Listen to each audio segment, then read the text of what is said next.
మరి ముఖ్యంగా ఓలా ఊబర్ ర్యాపిడో వాళ్ళకి ఆ సంస్థ వాళ్ళకి చెప్తా ఉన్నాం, అవి గవర్నమెంట్ కాదు, అవి ప్రైవేట్ యాప్లు. ఊబర్ ఒక్కటే ఇంటర్నేషనల్, ఓలా ర్యాపిడో అయితే కాదు, అది టూ వీలర్ బంద్ చేయాల. అదే విధంగా ఆటో వాడికి ఇప్పుడు వర్షం వస్తుంది, ఈ వర్షంలో మేము నిలబడ్డాము. ఇప్పుడు ఒక్కొక్కరు ఓలా ఊబర్ ర్యాపిడో లాంచ్ చేస్తే 5 కిలోమీటర్కి 100 రూపాయలు 150 రూపాయలు ఇస్తా ఉన్నారు. మరి అదే 5 కిలోమీటర్కి నువ్వు 50 రూపాయలు ఇచ్చినప్పుడు మీకు కొట్టినాం కదా, అంటే ఇప్పుడు వర్షం వస్తుందని రేటా? అంటే ఈరోజు రాష్ట్ర బంద్ ఉందని చెప్పి రేట్ ఇస్తున్నావా?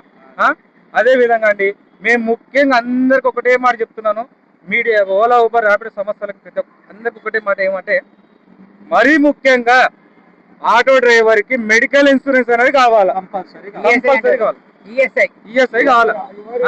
ఏదైనా ఆటో డ్రైవర్ కి యాక్సిడెంట్ అయితే 2,50,000 రూపాయలు నువ్వు ఇయ్యాలా, చనిపోతే 10 లక్షల రూపాయలు నువ్వు ఇయ్యాలా.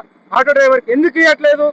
మొన్న గత ఏడాదిన్నర కింద చూసుకున్నట్టయితే ఇక్కడ అప్సిగూడలో ఒక ఆటో డ్రైవరు ఒక స్కూల్ పాప పోతుంది, ఒక పెద్ద కంటైనరు, అది టైం అది దానికి పర్మిషన్ లేదు. ఆ టైంలో ముందు ఆర్టీసీ బస్సు పోతా ఉంది, మధ్యలో ఆటో ఉంది, వెనకాల కంటైనర్ ఉంది. వాడు తాగున్నాడేమో కానీ గుర్తుతే బస్ కిందకి వెళ్ళిపోయింది ఆటో. నిండు ప్రాణాలు, 100,000 జీవితం ఒక స్కూల్ పాప, 100,000 జీవితం ఒక ఆటో డ్రైవరు. స్కూల్ పాప అంటే మాకు బాధాకరమే. కొంతమంది ఆ విషయాన్ని ఎలా తీసుకున్నారు, కంటైనర్ వచ్చి గుద్దింది, ఆటో డ్రైవర్ తాగిన మత్తులో చేసిండేమో, అనేక రకంగా మాట్లాడుకున్నారు. అదే విధంగా నువ్వు ఆ రోజు ఆయన డ్రైవర్ కి రోజు బ్లడ్ వచ్చి హాస్పిటల్ తీసుకుపోతే 1-2 రోజులు ఆయన చనిపోవడం జరిగింది, చేలు ఇరిగిపోయి 1-2 రోజులనే కేవలం ఆయన కనుమూడడం జరిగింది. మరి ఆ కుటుంబం రోడ్డు మీద ఉన్నట్టే కదా, ఆ కుటుంబాన్ని ఆదుకున్న నాదుడు ఎవరు? ఆదుకున్న ఎవరండి? ఇప్పుడు మొన్న గవర్నమెంట్ ఆదుకోవాలా? లేదు, మొన్న రీసెంట్ గా ఓలా ఊబర్ నడుపుతూనే ర్యాపిడో నడుపుతూనే మా కార్మికుడు ఒక ఆయన చనిపోవడం జరిగింది. మరి నువ్వు ఎందుకు వేయలేకపోయినావు? బుకింగ్ ఉన్నది, పోతున్నాడు, ఇంకా రైడ్ కంప్లీట్ కాలే, మధ్యలోనే యాక్సిడెంట్ అయ్యి కస్టమర్కి ఏం కాలే, ఆయనకి యాక్సిడెంట్ అయ్యి డ్రైవర్ చనిపోవడం జరిగింది. అంటే నీ యాప్ నడుపుతున్నాయి కదా.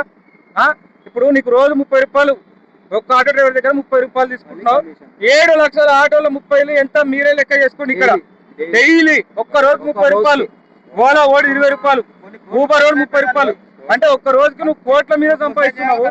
నీ కోట్లలో కనీసం ఒక్కొక్క యాప్ రోజుకి 1.5 కోటి సంపాదిస్తావు. ఒక్క రోజుకి 1 కోటి రూపాయలు పెట్టుకోండి, నెలకి ఎంత అండి? 30 కోట్లు.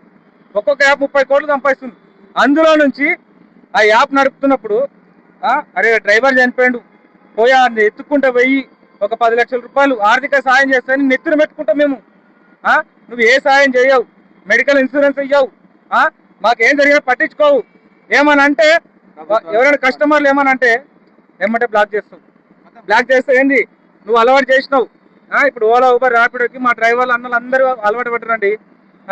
ఇప్పుడు ఏదైనా కస్టమరు మాట ఏదో మిస్అండర్స్టాండింగ్ అవుతుంది, ఎవరు కావాలని చేయరు గొడవలు, చిన్న చిన్న మిస్అండర్స్టాండింగ్లు అయినప్పుడు నువ్వు కస్టమర్ తప్పు చూడాలి కానీ డ్రైవర్ తప్పు ఎందుకు చూస్తున్నావు?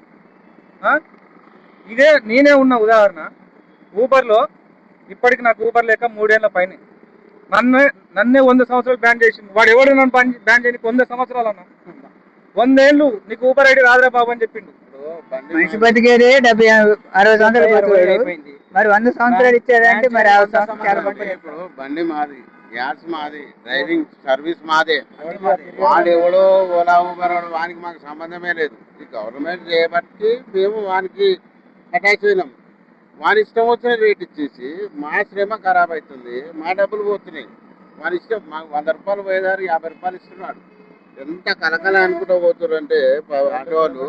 కొంతమంది అయితే చెయ్యాల వచ్చినాం ఏదో ఒకటి చెయ్యాలని పోతున్నారు అంతే. అది మళ్ళా చూస్తే గ్యాస్ పోసుకొని కూడా సరిపోతలేవు అవి, గ్యాస్ పోసుకొని సరిపోతలేవు. వాడు ఏం బతుకుతాడు ఇంట్లో? ఫీజులు ఎడా కడతాడు, కిరాయిలు ఎడా కడతాడు, ఆటో కిరాయి కట్టాలి, ఇల్లు కిరాయి కట్టాలి, ప్రతి ఒక్కటి. మినిమం ఒక ఇంట్లో మినిమం ఒక 30,000 ఖర్చు అవుతుంది. మీకు 30,000 అంటే రోజు 1000 రూపాయలు సంపాదించాలి. 200, 300 కంటే ఎవ్వరు కూడా ఆన్లైన్లో చేసేవాళ్ళు సొంతంగా చేసుకుంటూనే ఏమైనా తీసుకోవచ్చు. 200, 300 కంటే ఎక్కువ సంపాదించలేదు. ఎవడో బయటోడు, యూపీ వాడు, బీహార్ వాడు, డిస్ట్రిక్ట్ వాడు వచ్చేసి వానికి ఏం లేదు, వానికి కొట్టుడే ఉంటుంది. యూపీ, బీహార్, కర్ణాటక అందరూ నడుపుతారు.